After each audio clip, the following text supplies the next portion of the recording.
ke Pak Ainul Mizan dulu ya. Ini unik ya kalau dari pemirsa di YouTube ini, ganti presiden COVID hilang. Ini kita nggak lagi membahas ganti presiden ya, karena sudah dibahas sebelumnya.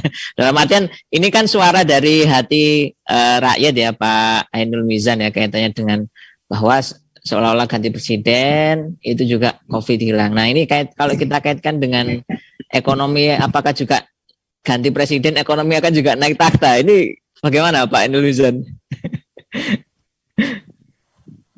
Ya, jadi kalau kita melihat ya dalam sejarah ekonomi dunia, ya kita bisa sodorkan yang pertama adalah bagaimana awalnya Uni Soviet pasca revolusi Bolshevik ya 1917, ketika ditawari oleh Amerika waktu itu melalui Marshall Plan, ini ditolak oleh Uni Soviet ya, ditolak. Lantas dia ingin kemudian membangun sendiri ekonominya.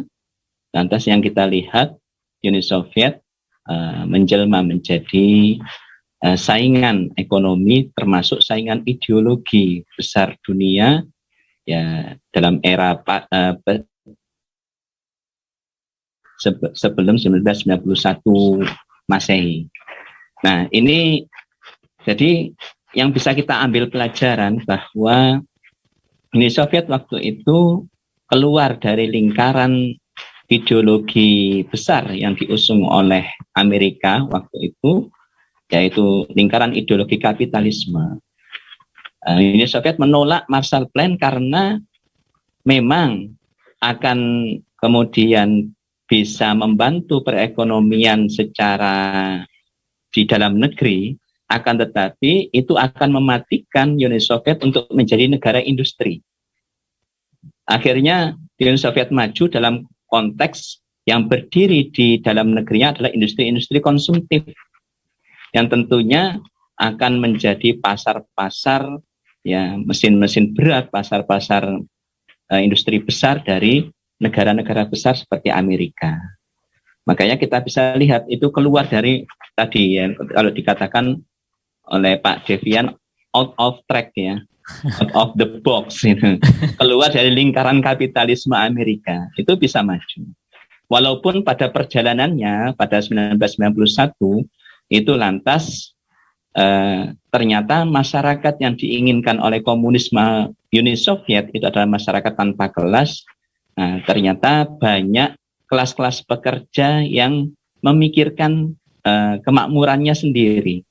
Maka perestroika dan glasnost itu berhasil untuk ya istilahnya memporak-porandakan konsep ekonomi komunis sosialis yang murni hingga menjadi ya kita lihat ya sekarang Cina mengambil pelajaran itu, dia keluar itu dengan menggunakan konsep kapitalisme, tapi di dalam negeri dia menggunakan konsep komunis. Ya, kapitalisme dengan menawarkan berbagai macam bantuan yang sebenarnya itu utang untuk mencekik ya, melalui obor ya, melalui proyek obor. Itu satu hal yang kemudian kita bisa lihat. Yang kedua, kita lihat dari perspektif ideologi yang lain ya, yaitu ideologi Islam misalnya. Nah, di sini Rasulullah SAW itu membangun masyarakat di Madinah ini jelas adalah out of the box, keluar dari hegemoni dari orang-orang atau institusi kafir Quraisy yang waktu itu menghegemoni wilayah Jazirah Arab ya. Lantas beliau membangun pasar secara sendiri dengan konsep mengharamkan riba, kemudian menstandarkan kepada sektor-sektor real, sehingga tidak kemudian mengikuti konsepsi pasar yang sudah established waktu itu, yang didominasi oleh sistem ekonominya orang-orang atau institusi Quraisy waktu itu. Termasuk sektor real kalau kita lihat sumber-sumber pendapatan masyarakat Madinah, ya negara yang dibangun oleh Rasulullah waktu itu adalah mendasarkan kepada bagaimana sumber-sumber kekayaan alam ini dikembalikan sepenuhnya kepada rakyat.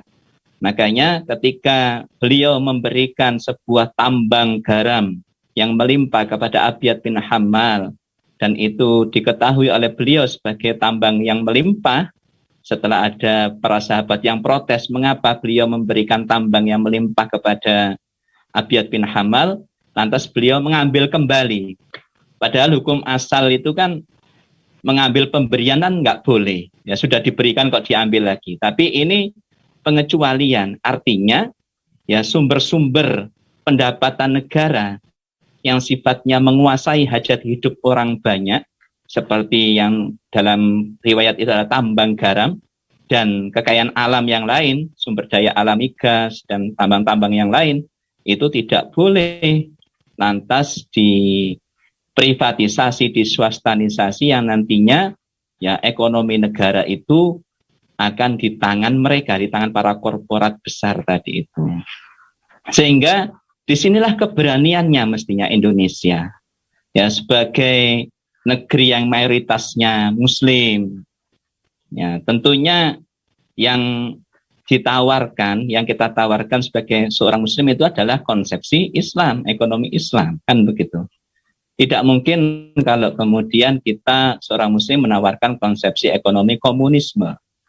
Jadi di sini keberanian kita untuk lantas keluar dari lingkaran kapitalisme yang justru hanya yang kita bisa lihat sebagaimana disebutkan oleh para pemateri tadi, termasuk Pak Devian, ya, kesenjangan ekonomi dan yang lain-lain tadi itu akibat dari Indonesia tidak berani untuk kembali kepada apa yang digariskan sebagai bagian dari ajaran Islam yang mayoritasnya itu ya sudah dipeluk oleh orang Indonesia.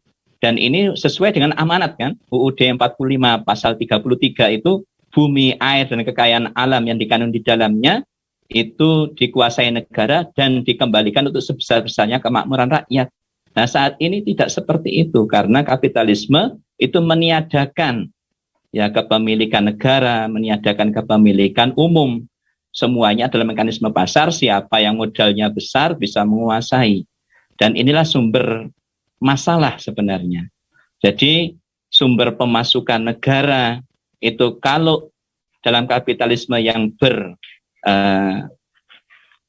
mendasarkan hanya pada pajak, pada utang, maka itu tidak akan menimbulkan kemakmuran yang real. Jadi kemakmuran pada angka-angka yang dilansir oleh ADB tadi itu yang sebenarnya ketika Indonesia tahun 2019 itu disebut sebagai upper middle income country, ya, itu sebenarnya ada kelaparan yang real yang tadi dari tahun 2016 sampai 2018 hingga 2019-an itu sekitar 22 juta orang kelaparan. Nah ini real. Padahal angka yang upper tadi GNI atau PDB tadi itu disumbang oleh 1% orang kaya yang menguasai 50% kekayaan alam. Jadi tidak real angka-angka itu. Maka di sini keberanian ideologi, keberanian politik dari Indonesia untuk keluar dari atau out of the box dari lingkaran kapitalisme itu untuk ingin menghasilkan kesejahteraan, kemakmuran yang real di tengah-tengah masyarakat Indonesia. Dan nanti dijalankan oleh orang-orang yang amanah, oleh pribadi yang amanah, orang-orang yang kompeten untuk kemudian menjalankan roda-roda pemerintahan.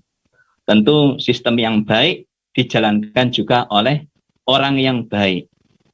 Kalau sistemnya baik, orangnya tidak kompeten, ya tentu tidak baik juga hasilnya. Demikian yang bisa saya sampaikan.